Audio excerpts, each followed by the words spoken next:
ከክሮፒንግ አኳያ ሞኖክሮፒንግ ነው የተባለው ከእውነታ የራቀ ነው። የአግሮኖሚክ ፕራክቲሳችን ጥናት ላይ የተመሰረተ በእያንዳንዱ አካባቢ ያለው ጸጋ የለየ የትኛው አካባቢ ለየትኛው ምርት እንደሚሆን በዝርዝር ለይተን በጥናት ለይተን ማፕ አድርገን ነው እየሰራንበት ያለ ነው። ከዛም ባለፈ ከውሃ ሀብት አጠቃቀም ከደን ልማት ጋርም ተያይዞ በደንብ በጥናት ላይ ተመስርተን በመሬት አዋጁ በመሬት አጠቃቀምና ይዞታ አዋጁን ባስቀመጥነው መሰረት በዛ አይነት መንገድ እየተገበርን ነው ያለነው። ጸጋን ለይተን ነው የምንሄደው። ሞኖክሮፒንግ አይደለም።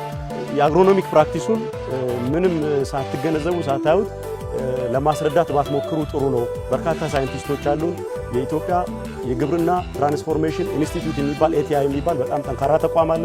ብዙ ሳይንቲስቶች ጥረት ባደረጉ እነሱ በሚያመጡት ምክረ ሀሳብ መሰረት ግብርናን እየተገበርን ያለን መሆኑ በዛም ሂደት ደግሞ የመጣው ውጤት ለዚህ ምስክር መሆኑን ስለምንገነዘብ ከዚህ አኳያ ብታዩት ከአግሮ ኢንዱስትሪ አንፃር አግሮ ኢንዱስትሪ ለማቋቋም ምርትና ምርታማነትን ማሳደግ መሰረታዊ ነው። የግብርና ትራንስፎርሜሽን ብቻ ሳይሆን የገጠር ትራንስፎርሜሽንን ማምጣት ዋነኛ የብልጽግና ፓርቲ ዓላማ ነው።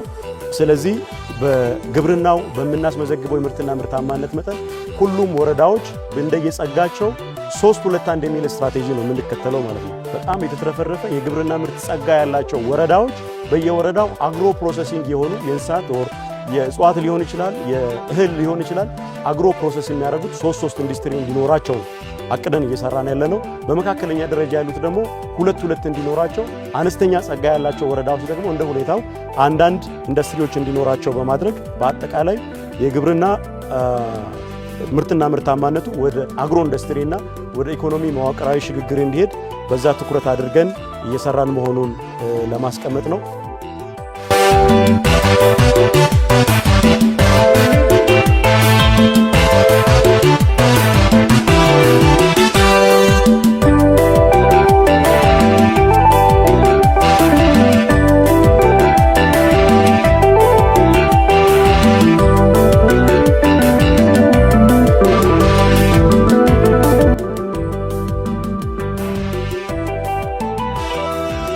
ያልሰራነውን ሰራን ብለን አንገልጽም። መሬትን የአርሶ አደርና የአርብቶ አደር የኢኮኖሚ መጠቀሚያ በማድረግ የሰራናቸውን ስራዎች ብቻ ለመግለጽ የዛሬ 8 ዓመት በኢትዮጵያ ይታረስ የነበረው የመሬት መጠን በመኸር ብቻ ወደ 13.8 ሚሊዮን ሄክታር ገደማ ነው። በመሬት ይዞታ ማሻሻልና ባወጣናቸው የህግና የአሰራር ማዕቀፎች 20 ሚሊዮን ሄክታር ማድረስ ችለናል። ከዚህ ውስጥ ደግሞ በዚህ አሰራር በአዋጁ በተቀመጠው አካሄድ ከ500,000 ሄክታር በታች የነበረው በክላስተር የሚለማውን 13 ሚሊዮን ሄክታር ማድረስ ችለናል። ኢትዮጵያ ከውጭ ታስገባ የነበረውን በየዓመቱ ከ1 ቢሊዮን የአሜሪካ ዶላር በላይ አውጥታ የምታስገባውን ስንዴ በሀገር ውስጥ አምርተን መተካት ችለናል እና ምናልባት መረጃ ስለሌላቸው ሊሆን ይችላል እንጂ ይሄ ትልቅ ውጤት የመላው ኢትዮጵያውያን አርሶ አደሮችና አርብቶ አደሮች ጥረት ስለሆነ ብልጽግናን ለማጥላላት ተብሎ ይሄንን ጥረትና ውጤት ማንኳሰስ ተገቢነት አለው ብለን አናምንም። ከዛም ባለፈ ባለፉት 8 ዓመታት ብቻ ባደረግነው እንቅስቃሴ የግብርና ጂዲፒ በ56% እድገት አሳይቷል።